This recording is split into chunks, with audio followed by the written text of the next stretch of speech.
Alrighty, one more review for the day. This is the Gears of War 3 Series 1 Carmine figure. Stands 7 1/8 inches tall, 7 1/4, right around there. Not, in my opinion, not as good as Anya or Marcus. It is a good figure. I was really looking forward to getting this Carmine figure, and I have to say I'm a little bit disappointed. I'll go ahead and point out why in just a minute. For now, though, let's just look at the details. Get in nice and close. You can see he has the Destroy written there, Locust written there, Grub Killer with the little red paint, the blue paint down there with the COG logo.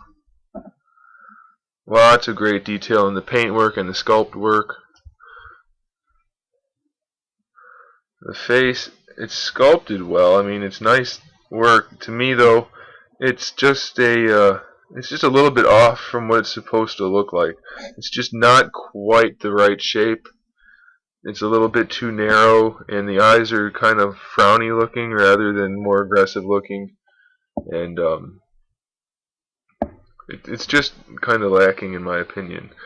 There's lots of great detail in paintwork. It's just not the right detail in paintwork. It's really close, though, so I'm not too upset about that.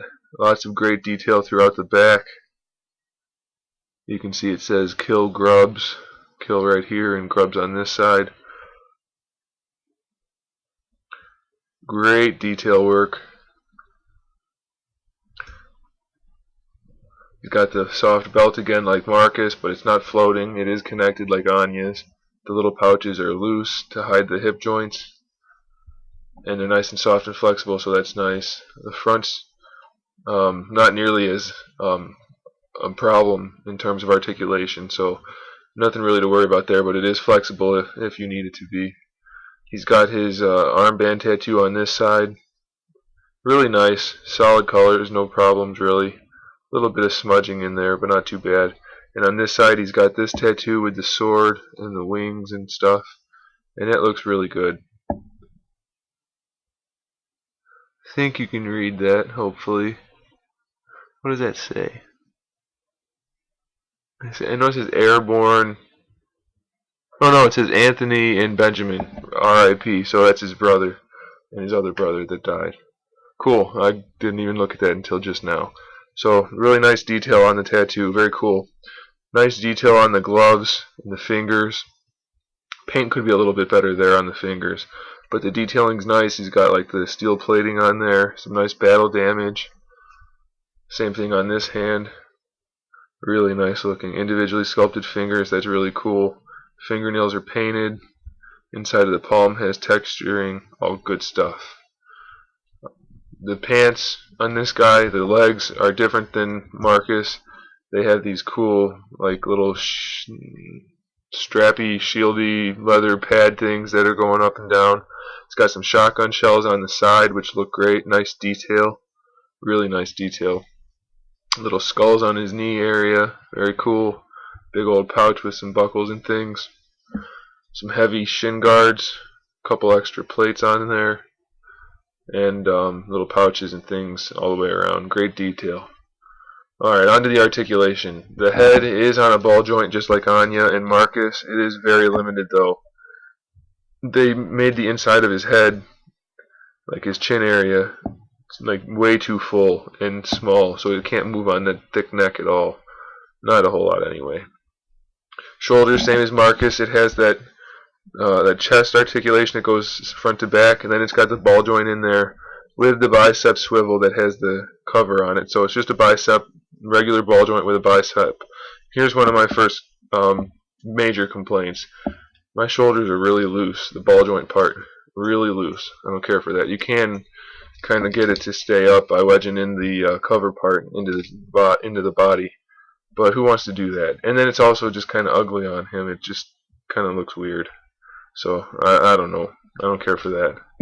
Another complaint, just like Marcus, double jointed elbow doesn't even reach 90-degree angle. Very close, but even 90 degrees isn't enough in my opinion.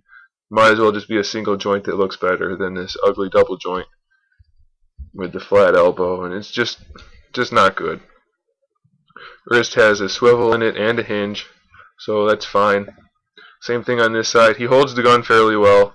Could be a little bit better, but it's pops out pretty easily. But he holds it just fine overall. This hand, being that it has these individually sculpted fingers, does not fit into the forward grip on the gun. You're going to have to heat the gun and the hand to get it to fit. I'll just show you from out here. You can see the fingers are too wide. They wouldn't fit through there, so you're going to have to heat it up to get it in there. While we're here, I'll go ahead and talk about the gun. Great detail on the gun. You can see the little COG logo, hopefully. I don't know, I think my lights might be too bright. But you've got the COG logo there.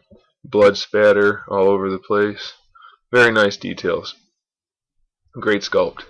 Oh, I forgot to mention this on the Anya figure, but it does have the little handle for the chainsaw bayonet there. It folds out, and it has a peg that you can take off or put on for their back.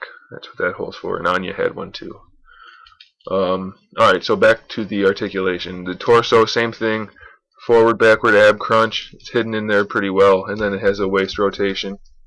The hips, just like the NECA Street Fighter and the Marcus Phoenix. Forward, backward, very similar to the DC Universe articulation, side to side. And then the thigh rotation, which is hidden. You can't tell that it's there at all.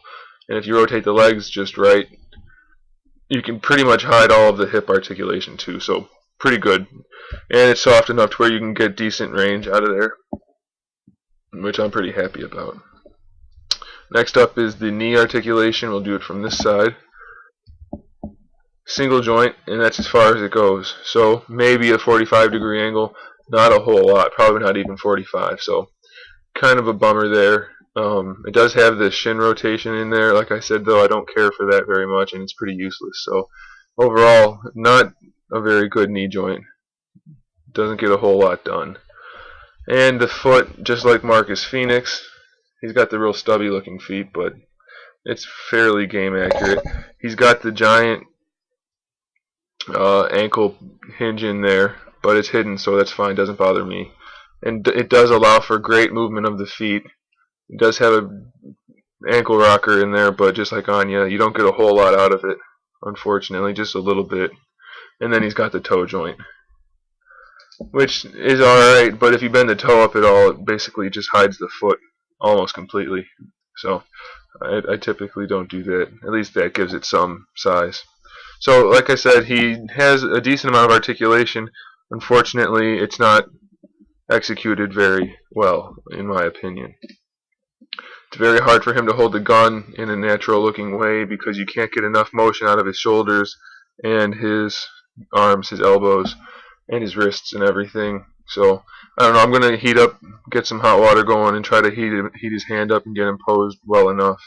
And it's not terrible, it's just, it could be better, and it's a bit of a disappointment because I was really looking forward to this character.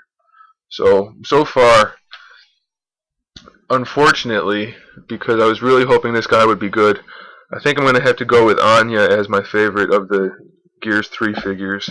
But this guy is good, and Marcus is good, so go ahead and pick them all up. They're all worth it. Great figures, even though there are a couple complaints here and there. So thanks for watching. Keep an eye out for more custom figures and more figure reviews. And in the meantime, keep collecting.